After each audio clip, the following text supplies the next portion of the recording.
A. Profesi akuntan publik.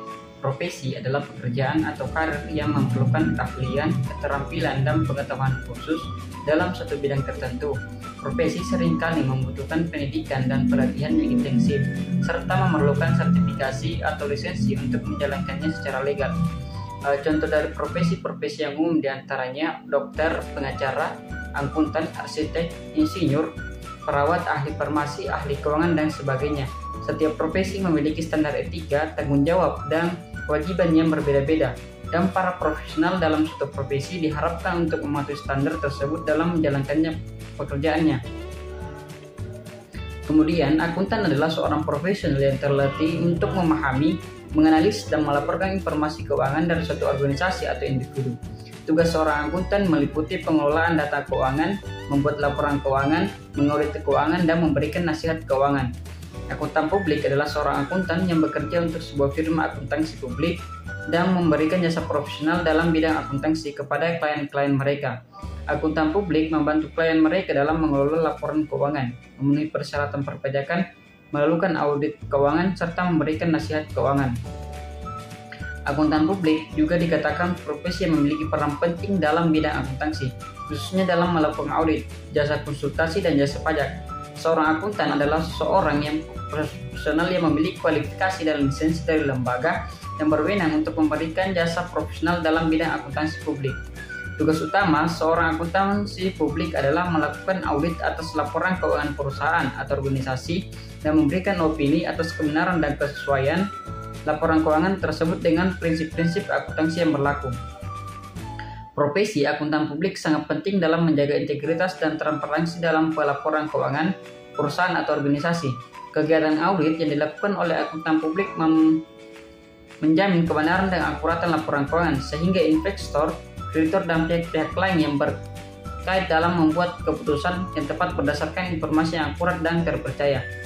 Untuk menjadi seorang akuntan publik, seseorang harus memiliki pendidikan formal di bidang akuntansi atau keuangan, dan harus lulus ujian sertifikasi dari lembaga yang berwenang seperti Ikatan Akuntan Indonesia atau lembaga sertifikasi akuntan publik di negara lain seperti Certified Public Accountant di Amerika Serikat.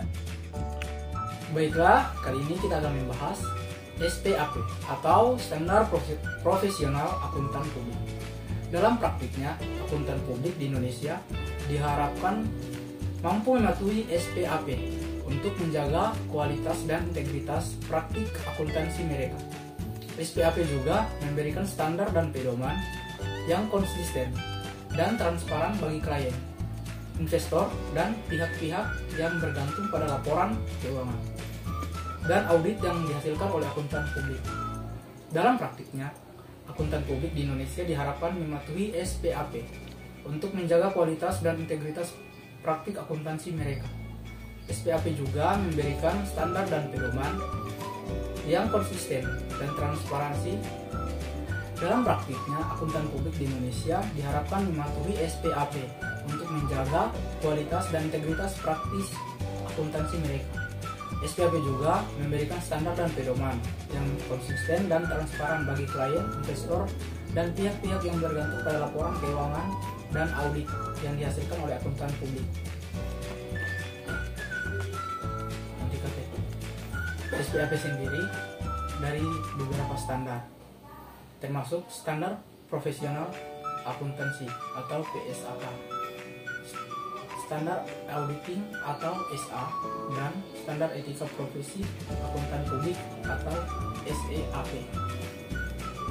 PSAK berisi prinsip-prinsip akuntansi yang harus diterapkan oleh akuntan publik dalam menghasilkan laporan keuangan klien mereka.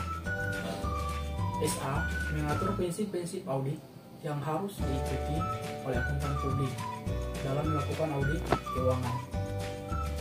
SEAP mengatur kode etik dan perilaku akuntan publik dalam menjalankan praktik mereka.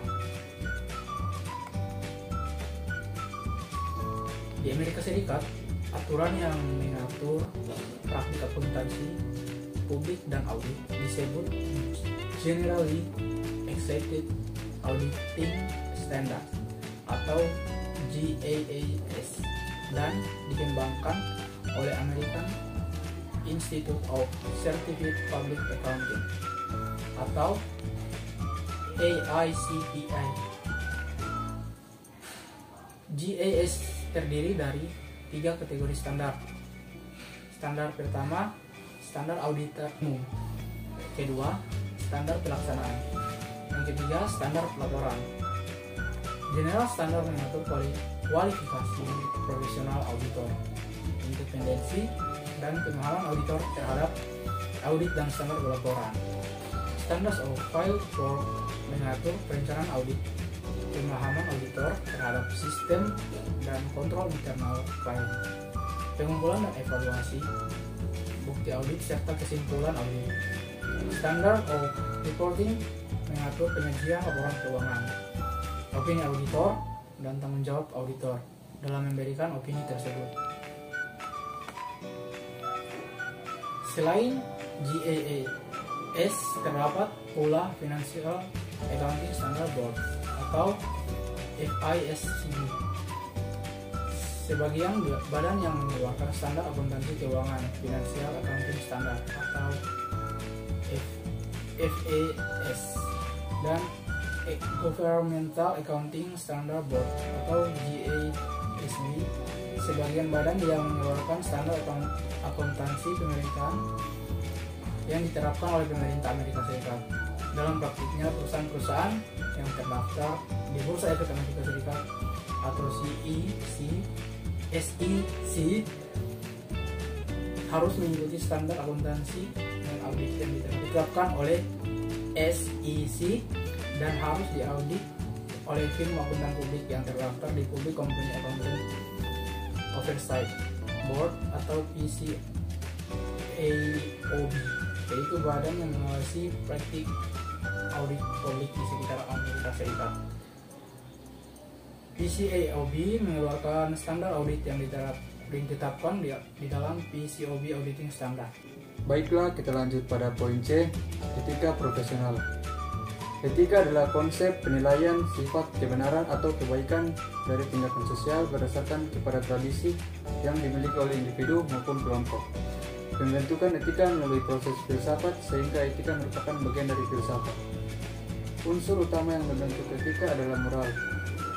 Etika profesional audit ada independensi, kompetensi, objektivitas auditor, dan integritas auditor. Yang pertama, independensi auditor.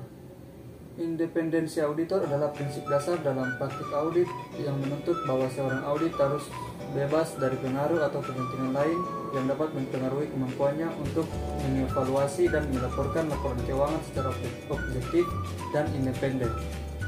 Auditor harus memiliki independensi dalam segala aspek praktik audit mereka, termasuk independensi dalam hubungan bisnis, independensi dalam sikap, dan independensi dalam pikiran. Contoh, seorang auditor tidak boleh melakukan audit pada klien yang memiliki hubungan bisnis dengan anggota keluarganya, atau ketika auditor memiliki kepentingan finansial dalam klien yang sedang dia audit.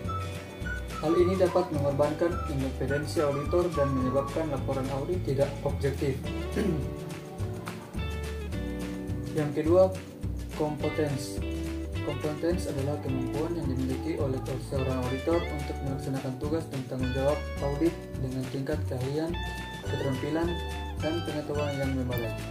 Seorang auditor yang kompeten akan mampu melakukan audit dengan benar dan menghasilkan laporan yang akurat. Contoh, seorang auditor yang kompeten akan memiliki pengetahuan yang cukup dalam prinsip-prinsip akuntansi, standar audit, serta regulasi dan hukum terkait yang diperlukan dalam melakukan audit. Mereka juga akan mengikuti pelatihan dan pendidikan yang dibutuhkan untuk mengembangkan keterampilan mereka. Yang ketiga, objektivitas auditor. Objektivitas auditor adalah kemampuan seorang auditor untuk mengevaluasi laporan keuangan dan memberikan pendapat dengan tanpa adanya bias atau pengaruh objektif. Seorang auditor harus bebas dari pengaruh dari pihak manajemen perusahaan dan harus dapat mengevaluasi informasi yang didapat secara independen. Contoh, seorang auditor harus menghindari konflik kepentingan yang mungkin muncul dari hubungan bisnis dengan klien mereka. Mereka harus dapat mempertahankan pandangan objektif dalam mengevaluasi informasi yang didapat dalam audit mereka. Yang keempat, integritas auditor. Integritas auditor adalah kemampuan seorang auditor untuk mengikuti standar etika dan moral dalam praktik-praktik audit. Seorang auditor yang memiliki integritas akan menghindari melakukan tindakan yang tidak etis dan tidak memihak. Contoh, seorang auditor yang memiliki integritas tidak akan mengabaikan kesalahan atau penyimpangan yang mereka temukan selama proses audit, bahkan jika itu mempengaruhi hubungan mereka dengan klien atau memiliki konsekuensi finansial yang buruk. Mereka juga tidak akan menerima suap atau hadiah yang dapat mempengaruhi laporan audit mereka. Baiklah, sekian dari pembahasan kami. Jika ada kesalahan kata, mohon dimaafkan. Sekian dan terima kasih.